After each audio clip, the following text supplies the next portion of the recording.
الحمد لله صلاة وسلام على محمد رسول حبيب كريم سمي عليم ونبي أما بعد فأعوذ بالله من الشيطان الرجيم بسم الله الرحمن الرحيم قد قال الله تبارك وتعالى في الكلام المجيد والفرقان الحميد ذرهم يأكلوا ويتمتعوا ويلههم الأمل فسوف يعلمون صدق الله العظيم وبلغنا رسوله النبي الكريم ونحن على ذلك لمن الشاهدين والشاكرين مولاي صل وسلم دائما ابدا على حبيبك خير الخلق كلهم محمد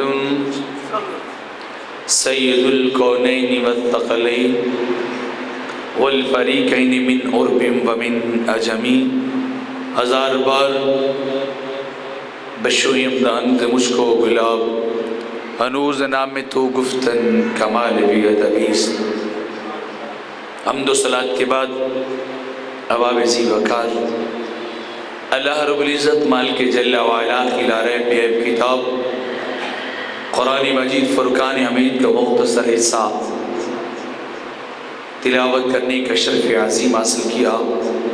میں دعا گوں رب کائنات کے دربار گوربار میں کہ رب قدوس مالک کائنات کا حق کو بیان کرنے کی توفیق عطا فرمائے اور سن کر سمجھنے اور عمل کرنے کی بھی ہمت اور طاقت عطا فرمائے. مالک ذوالجلال نے خالق عظیم نے اپنی لاریب کتاب کے اندر ارشاد فرمایا ذرہم یأکلوا. میرے حبیب جو آپ کی باتوں کو نہیں مانتے، جو آپ کے قول کو نہیں مانتے، آپ کی ہدایات پہ نہیں چلنے والے، آپ کا اعتراف نہیں کرتے بلکہ انکار کرنے والے ہیں، ذرہم یأکلوا ویتمتعوا. آپ انہیں ان کے حال پہ چھوڑ دیجئے، انہیں اپنی کیفیت کے اندر چھوڑ دیجئے اور یہ جو کر رہے ہیں انہیں کرنے دیجئے. یأکلوا ویتمتعوا، کیونکہ ان کا مطمع نظر فقط یہ ہے کہ کھایا پیا اور کچھ ساز و سامان جوڑا اور بس، اس کے علاوہ انہیں زندگی کا شعور ہی نہیں ہے. انہیں پتہ بھی نہیں ہے کہ ہم یہاں آئے کس لیے ہیں اور یہ دنیا اور یہ کائنات ہمارے لیے کس انداز اور کس ضابطے سے بنائی گئی ہے. انہیں یہاں آنے کا بھی پتہ نہیں ہے.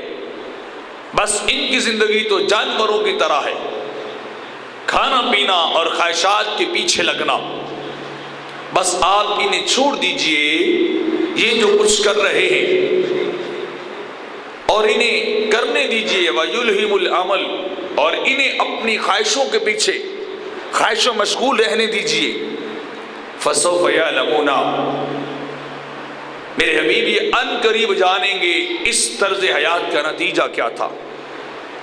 یہ خواہشات کے پیچھے دوڑتا رہنا، دنیا کے مال و اسباب کو جمع کرتے رہنا اور آخرت کو بلا دینا، اپنی زندگی کے مقصد کو بلا دینا. فَسَوْفَ يَعْلَمُونَ، یہ کتنی طویل زندگی پالیں گے. آخر کار جب بھی یہ پلٹ کے آئیں گے ان کے سامنے سب کچھ کھول کے رکھ دیا جائے گا. فَسَوْفَ يَعْلَمُونَ، یہ ان قریب جان لیں گے کہ اس زندگی کا مقصد کیا تھا اور ہم یہاں آئے کس لیے تھے. پھر وہاں پہنچ کر زندگی کا ایک ایک لمحہ اور جو کچھ کمایا تھا اور جو کچھ دنیا میں کھایا تھا وہ سب کچھ کھول کے سامنے رکھ دیا جائے گا. سب کچھ کھول کے سامنے رکھ دیا جائے گا. آقا علیہ الصلوۃ والسلام، کریم آقا علیہ الصلوۃ والسلام نے ارشاد فرمایا انسان کی عمر گھٹتی جاتی ہے، دو چیزیں بڑھتی جاتی ہیں. جیسے جیسے انسان بوڑھا ہوتا جاتا ہے اس کی عمر کم ہونے لگ جاتی ہے، اس کے بقیہ ایام کم رہ جاتے ہیں. فرمایا عمر تو کم ہوتی ہے لیکن دو چیزیں بڑھ جاتی ہیں. دو چیزیں بڑھنے لگ جاتی ہے۔ حضور وہ کون سی چیزیں ہیں؟ عمر تو کم ہوتی ہے لیکن وہ بڑھ جاتی ہیں، وہ دو چیزیں کون سی ہیں؟ تو میرے کریم آقا علیہ الصلوۃ والسلام نے ارشاد فرمایا تھا، ایک تو عمر کا لمبا ہونا۔ انسان کے دل کے اندر تمنا جاگتی ہے کہ کاش مجھے اور 100 سال مل جائیں، کاش مجھے اور لمبی عمر مل جائے۔ ابھی جو 100 سال گزارے تھے وہ تو کم تھے، ابھی تو میں نے وقت گزارا ہی نہیں ہے، مجھے اور طویل عمر دے دی جائے۔ اور دوسری خواہش میرے کریم آقا علیہ الصلوۃ والسلام نے ارشاد فرمایا تھا، فرمایا وہ مال کی ہوس بڑھ جاتی ہے، مال جمع کرنے کی خواہش بڑھ جاتی ہے، اور زیادہ خواہش ہو جاتی ہے، تمنا بڑھ جاتی ہے کہ ابھی کچھ جمع تو نہیں کر سکا، ابھی کچھ میں بنا تو نہیں سکا، ابھی تو میں نے کچھ جوڑا ہی نہیں ہے، ابھی تو میں نے ذخیرہ ہی نہیں کیا ہے۔ فرمایا اس کی عمر کم ہونے لگ جاتی ہے۔ یہ دو خواہشیں کہ عمر بھی لمبی مل جائے، مال و دولت بھی بے حساب مل جائے، فرمایا یہ خواہشیں بڑی ہونے لگ جاتی ہیں، یہ خواہشیں بڑھنے لگ جاتی ہیں، اور آخر کار ابن آدم کو قبر کی مٹی ہی ملا کرتی ہے، قبر کی مٹی کے سوا ملا کچھ نہیں کرتا۔ کتنے کتنے بڑے شہنشاہ آئے جو صبح و شام اپنی خواہشوں کو پالتے رہے، دنیا کے پیچھے دوڑتے رہے اور تمنائیں کرتے رہے، لیکن انہیں ملا، خالی ہاتھ ہی آئے تھے، خالی ہاتھ ہی چل دیے۔ میرے آقا علیہ الصلوۃ والسلام ارشاد فرماتے ہیں، فرمایا کہ ابن آدم کے پاس اگر 2 وادیاں سونے کی بھری ہوئی ہوں، اتنا مال و دولت ہو، کوئی ایک صندوق باکس نہیں ہے، کوئی ایک تھوڑی سی جگہ نہیں ہے، فرمایا 2 وادیاں سونے کی بھری ہوئی ہوں، تو ابن آدم تیسری کے پیچھے بھی دوڑنے لگ جاتا ہے، اس کی تمنا ہوتی ہے تیسری وادی بھی مجھے مل جائے۔ ابھی تو 2 وادیوں سے میرا من بھرا نہیں ہے، میری ہوس ختم نہیں ہوئی ہے، مجھے ملا ہی کیا ہے؟ پھر وہ تیسری کے پیچھے دوڑتا ہے۔ فرمایا پھر اس ابن آدم کے پیٹ کو قبر کی مٹی بھرا کرتی ہے، قبر کی مٹی بھرا کرتی ہے۔ فرمایا پھر آخری نتیجہ انسان کا وہ قبر ہوتی ہے جہاں جا کے نہ مال و دولت کام آتا ہے، نہ خواہشیں کام آتی ہیں، نہ تمنائیں کبھی کام آتی ہیں، نہ آرزویں کبھی کام آتی ہیں، نہ خواہشیں کبھی کام آتی ہیں، نہ دل کے اندر مچلنے والے ارمان کبھی کام آتے ہیں۔ فرمایا یہ سارے ارمان، یہ ساری خواہشیں دنیا کے اندر رہ جاتی ہیں، کوئی ان خواہشوں کو پورا کر کے نہیں گیا ہے، اور ابن آدم کا آخری ٹھکانہ پھر قبر کی مٹی ہوا کرتی ہے۔ وہ قبر کی مٹی اس کے پیٹ کو بھرتی ہے۔ بندے تو نے بڑا کچھ کمایا تھا۔ صحابہ کرام رضوان اللہ علیہم اجمعین تشریف فرما تھی۔ میرے کریم آقا علیہ الصلوۃ والسلام نے زمین کی سطح کے اوپر 3 خطوط کھینچے، 3 لکیریں کھینچی الگ الگ، ایک تنکے کو لے کر، اور میرے آقا علیہ الصلوۃ والسلام سمجھانے لگ گئے اپنے غلاموں کو کہ یہ لائن، یہ دوسری لائن اور یہ تیسری لائن، فرمایا یہ میں نے کیوں کھینچی ہیں؟ حضور آپ جانتے، فرمایا سمجھا رہا ہوں کہ اس طرح کے 3 الگ الگ خط کھینچے ہیں۔ فرمایا یہاں یہ انسان ابن آدم کھڑا ہے، اور فرمایا یہاں پہ اس کی خواہشیں ہیں، کتنے کتنے منصوبے اور پلان کے بنا رکھی ہیں، کتنے کتنے ارادے بنا رکھے ہیں، یہ بھی کرنا ہے وہ بھی کرنا ہے۔ فرمایا ابن آدم یہاں کھڑا ہو کر اپنی ان خواہشات تک پہنچنا چاہتا ہے، وہ چاہتا ہے کہ میں اپنی ان خواہشوں کو پالوں، اپنے یہ منصوبے پورے کر لوں۔ اور فرمایا یہ جو درمیان والا خط ہے، یہ درمیان والا جو خط ہے، فرمایا یہ موت کھڑی ہے، یہ درمیان میں موت کھڑی ہے، جو موت اس ابن آدم کو، انسان کو وہاں تک پہنچنے نہیں دیتی ہے۔ بندہ تو صبح و شام اپنے ذہن کو لڑا رہا ہوتا ہے، اپنے زاویے کو لیے بنا رہا ہوتا ہے، اپنے منصوبے کر رہا ہوتا ہے، اور درمیان میں فرمایا وہ موت کا نمائندہ کھڑا ہے، موت کا وہ نمائندہ کھڑا ہے، وہ آگے جانے دیتا نہیں ہے. جب بندہ اس طرف سفر شروع کرتا ہے، اس طرف جانے لگتا ہے، تو وہ درمیان میں آ کے اچک لیتا ہے، بندے تیرا وقت ختم ہو گیا، اب تیری دنیا کی زندگی ختم. سامان 100 برس کا، پل کی خبر نہیں. سامان تو اتنا لمبا جمع کر رکھا ہے، سامان تو ڈھیروں جمع کر رکھا ہے، لیکن پل کی خبر کوئی نہیں جانتا کہ میں نے شام بھی کرنی ہے کہ نہیں کرنی. اگر شام ملی ہے تو میں نے صبح بھی کرنی ہے کہ نہیں کرنی. میں اگر دوپہر تک پہنچا ہوں تو شام تک پہنچوں گا یا نہیں پہنچوں گا.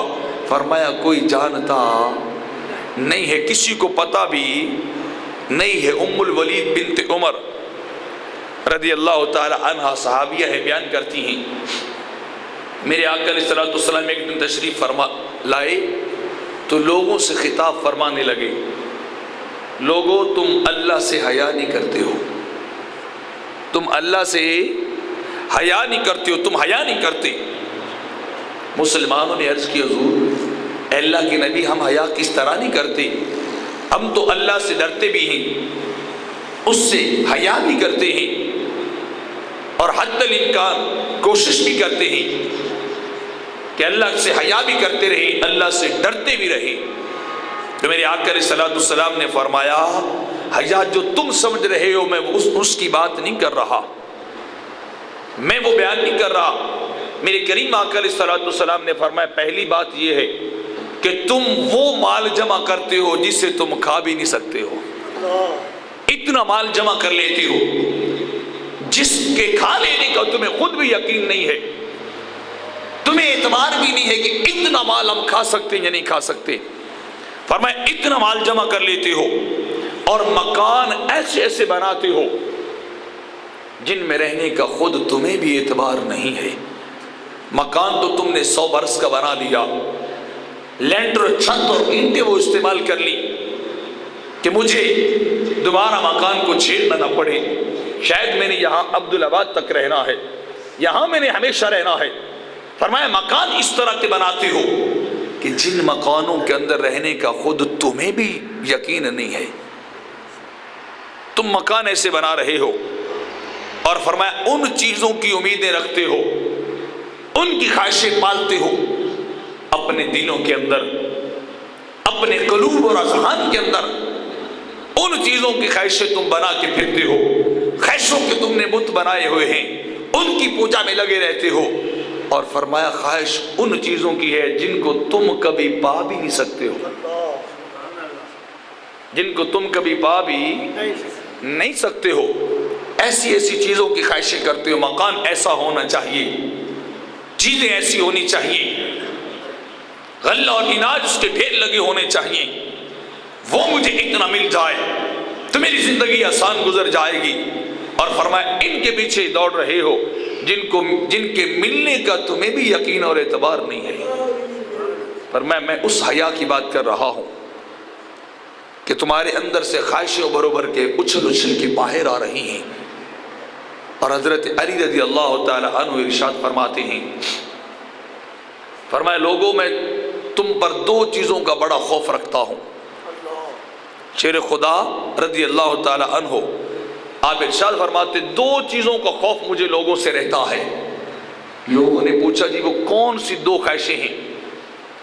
آپ نے ارشاد فرمایا کہ ایک تو لمبی امیدوں کا پالنا ہے، لمبے لمبے منصوبے بنانے ہیں، اور دوسرا فرمایا اپنی خواہشات کے پیچھے چلنا ہے. امیدیں بھی لمبی اور خواہشات بھی بے حساب، انگنت خواہشات بھی ہیں اور خواہشیں بھی بڑی بڑی ہیں جو تمہیں لبھاتی رہتی ہیں، جو تمہیں اپنی طرف کھینچتی رہتی ہیں. تو آپ ارشاد فرما رہے ہیں کہ امیدوں کا لمبا ہونا اور خواہشات کے پیچھے چلنا، ان چیزوں کا مجھے خوف رہتا ہے. کیونکہ جب امیدیں بڑی ہو جاتی ہیں تو پھر انسان حلال اور حرام کی تمیز سے نہیں بچتا، اس کو ایک طرف رکھ دیتا ہے، بس خواہش کو پورا کرنے کی دھن سوار کہ میری خواہش پوری ہو جائے، چاہے حلال طریقے سے ہو، حرام طریقے سے ہو، چاہے وہ جائز طریقہ ہو یا ناجائز طریقہ ہو. فرمایا بس انسان پھر خواہش کی پیروی کرتا رہتا ہے. اس کے پیچھے دوڑتا رہتا ہے۔ اور آپ ارشاد فرماتے ہیں لوگوں لمبی امیدیں بندوں کو آخرت کی یاد بلا دیتی ہیں، دنیا کی محبت دل کے اندر آ جاتی ہے، اور آخرت جو آپ کو اور میرا ابدی ٹھکانہ ہے، جہاں جا کر نہ آپ نے مڑ کے آنا ہے، نہ میں نے واپس آنا ہے، نہ ابن آدم کوئی وہاں سے واپس آ سکتا ہے۔ جو بھی ایک بار گیا پلٹ کے آیا، لوٹ کے وہ کبھی آیا نہیں ہے۔ فرمایا لمبی امیدیں لوگوں کو آخرت بلا دیتی ہیں، وہ آخرت کو بھول جاتے ہیں، انہیں پتہ ہی نہیں رہتا کہ ہم نے مالک کے دربار میں جانا ہے، ہم نے وہاں جا کے اپنا حساب و کتاب بھی دینا ہے۔ تو لمبی امیدوں کے پیچھے نہ دوڑ، لمبی امیدیں نہ پال، خواہشوں کے اتنے بڑے بڑے محلات نہ بنا، اتنے بڑے بڑے ان کے منصوبے نہ بنا کہ جن کو تو کبھی حاصل بھی نہیں کر سکتا، جن کو تو کبھی پا بھی نہیں سکتا ہے، نقصان دے رہا ہے، گھاٹے کے اندر تو چلنے والا ہے کہ تو ادھر دوڑے گا تجھے خدا بھی بھول جائے گا، تجھے قیامت بھی بھول جائے گی۔ تو لمبی خواہشوں کے پیچھے دوڑنا یہ آخرت کو بلا دیتی ہے۔ اور آپ فرماتے ہیں خواہشات کی پیروی کرنا، خواہشات کے پیچھے چلنا، یہ بندے کو حق سے روک دیتی ہے، اللہ سے دور کر دیتی ہے، سیدھے راستے سے دوسرے راستے پہ لے جاتی ہیں، صحیح بات سے انسان کو غلط بات کی طرف لے جاتی ہیں۔ پھر وہ حق اس کی آنکھوں کے اوپر پردہ آ جاتا ہے، حجاب آ جاتا ہے، انسان حق اور باطل کی تمیز بھول جاتا ہے، اسے تمیز نہیں رہتی کہ حق کیا ہے، سچ کیا ہے، جھوٹ اور باطل کیا ہے۔ بس وہ تو خواہش کے پیچھے جو دوڑ رہا تھا، اس کی تمنا تھی، اس کی آرزو تھی کہ یہ کام ہو جائے، بس وہ حیوانوں کی طرح ان کے پیچھے دوڑتا رہتا ہے۔ تو فرمایا یہ چیزیں انسانوں کو کہ امید کا لمبا ہو جانا اور خواہش کے پیچھے چلنا یہ آخرت کو بلا دیتا ہے، اور پھر وہ جب آخرت کو بلا دیتا ہے پھر اللہ رب العزت سے دور ہوتا جاتا ہے۔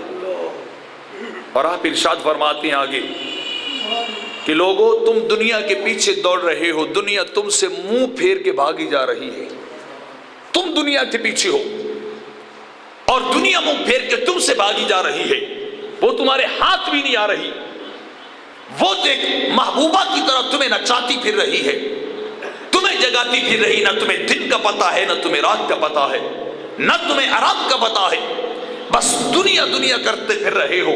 وہ کبھی وہاں سے جھلک دکھاتی بندہ دیوانہ وار ادھر دوڑ کے جاتا ہے، وہاں پہنچتا ہے تو ہاتھ کچھ نہیں آتا، وہ دوسری طرف نظر آ جاتی ہے، ادھر بندہ دوڑ کے جاتا ہے، وہ تیسرے مقام پہ چلی جاتی ہے، وہ تیسری جگہ پہ چلی جاتی ہے، اور اپنا جھلکے دکھا دکھا کے بندے کو پاگل کر دیتی ہے۔